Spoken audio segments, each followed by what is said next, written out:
Hello! J'espère que vous allez bien. Je suis très heureuse de vous retrouver ici dans cet espace, cette bulle d'air. J'avais envie de vous parler des brumes, et plus précisément de la traversée des brumes.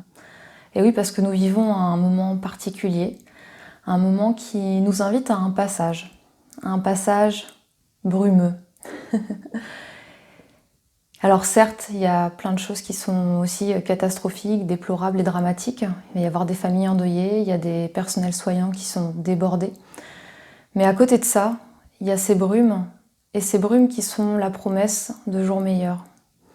Et j'avais envie de vous parler de cette dimension de traversée des brumes à bien des égards. Déjà parce que c'est aussi en résonance avec un lieu auquel je tiens beaucoup, un lieu que peut-être certains d'entre vous connaissent qui s'appelle Glastonbury. Glastonbury c'est situé en Angleterre et son autre nom, son nom légendaire, son nom un peu magique, c'est Avalon. Avalon pourquoi? Parce que il y a très très longtemps, avant la Rome antique, avant le christianisme, vivaient sur cette île, sur ce lieu, des femmes et des hommes qui étaient gardiens d'un savoir ancestral. Et en fait, Avalon, c'est le berceau, encore aujourd'hui, de la sagesse celtique ancestrale. Cette sagesse celtique qui est, finalement, si je devais la résumer, ce serait, en ces mots, ce serait de dire que la sagesse celtique, pour moi, dans ce que j'en ai compris, à Avalon, c'est vraiment un profond respect pour le vivant, un profond respect pour tous les êtres vivants, la nature, la terre, forcément, le monde végétal, minéral, mais aussi animal, et beaucoup plus largement, l'être humain. Et là-bas, à Avalon, il y a plusieurs légendes, et l'une d'elles me parle beaucoup en cette période de traversée de brume pour chacun d'entre nous, individuellement et collectivement. Et notamment, c'est l'idée que pour pouvoir préserver ces connaissances, les brumes protégeaient l'accès à l'île.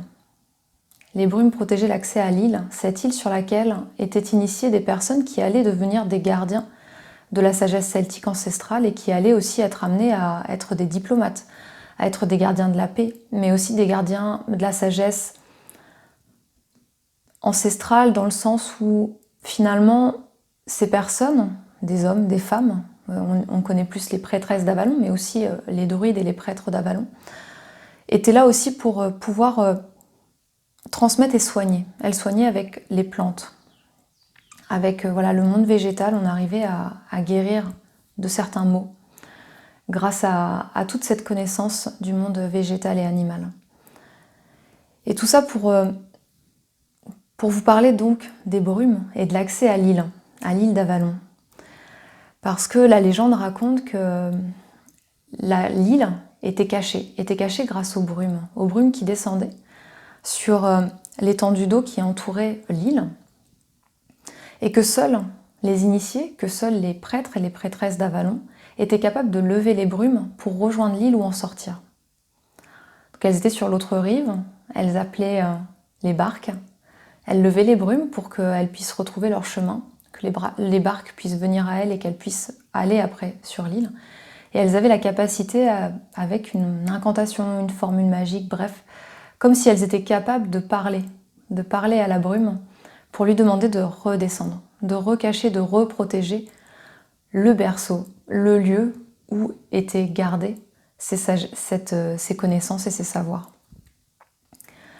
Et ce que j'ai compris en étant là-bas aussi, c'est que finalement ces brumes, c'est pas parce qu'elles ne voyaient pas l'île que l'île n'était pas là. Elles savaient très bien où était l'accès au rivage, elles savaient très bien comment lever les brumes, comment appeler les barques, comment se déplacer, comment rejoindre cette île. Et après, elles reprotégeaient l'accès en redescendant les brumes. Ce que j'ai envie de vous transmettre à travers ça, c'est vraiment cette idée que oui, on est dans une période pas facile, on est dans une période un peu angoissante. On ne sait pas trop de quoi demain sera fait, on est vraiment cette invitation à se connecter au jour, à l'instant présent. Et que même s'il fait jour, on peut avoir cette dimension de « ouais, mais je suis dans le brouillard, je ne sais pas où je vais, je ne sais pas de quoi sera fait demain, ni même ce que sera fait l'heure qui va suivre ». Et pourtant, l'invitation, c'est de cheminer en confiance.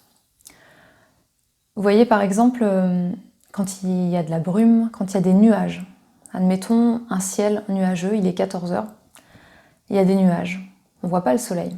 On pourrait croire que le soleil n'est plus là, n'existe pas, et pourtant, on sait. On sait intellectuellement, on a appris que le soleil, voilà, il se levait à telle heure, de tel côté de la Terre, et qu'il se couchait vers telle heure en fonction des saisons, de tel côté de la Terre. Donc on sait, même si on ne le voit pas avec notre regard physique, avec nos yeux, on sait que le soleil, il est quelque part derrière les nuages. En ce moment, c'est exactement la même chose. Il y a de la brume, mais l'invitation, c'est d'être dans la confiance, de rester connecté à soi, aux gens qu'on aime, et de se laisser porter par l'inspiration aussi et les envies du moment. Peut-être que vous allez avoir envie de vous reposer, de commencer un livre que vous avez depuis longtemps et que vous n'avez jamais osé tourner la page, de prendre plaisir à accompagner vos enfants à faire leurs devoirs, de retrouver le goût de cuisiner aussi en famille, de faire des apéros visio. Il y a beaucoup d'apéros visio, j'en ai fait un il n'y a pas très longtemps avec des amis, de se retrouver, de partager des moments différemment et d'inventer finalement un autre mode de vie, de réinventer nos rythmes peut-être, nos rythmes personnels mais aussi familiaux. Et c'est l'occasion de faire ce dont vous avez peut-être toujours rêvé, toujours eu envie, mais sans jamais oser ou sans jamais prendre le temps, parce qu'il n'y avait pas de temps. En tout cas, vous couriez partout. Alors cette traversée des brumes, c'est ça, c'est juste de le faire en confiance, un pas après l'autre. Et de vous dire que vous ne savez pas de quoi demain sera fait, mais vraiment il y a la promesse d'un monde meilleur, plus doux, plus harmonieux, plus serein, plus calme. Et que ça commence dès aujourd'hui à votre échelle, dans votre cocon. Alors voilà, juste amusez-vous, cultivez la confiance, le calme, et faites tout ce dont vous avez envie, au moment où vous en avez envie. Voilà. Vous ne savez pas pourquoi, là, vous avez envie de faire une sieste, faites la sieste. Vous ne savez pas pourquoi, là, vous avez envie de vous mettre à dessiner, à colorier, à chanter, danser. Faites-le. Laissez la vie vous traverser. Laissez ces brumes se dissiper parce que vous allez écouter l'élan qui vient de l'intérieur. Pas à pas. Voilà ce que j'avais envie de vous partager. Prenez soin de vous. N'hésitez pas à partager cette vidéo si elle vous a été utile.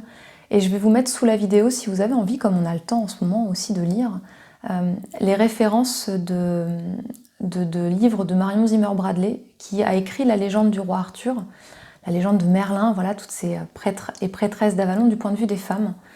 Et c'est une fable fantastique, très intéressante, très agréable à lire.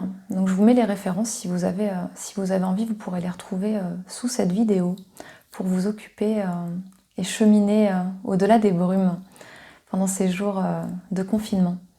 Prenez soin de vous et je vous dis à très bientôt. Ciao, ciao!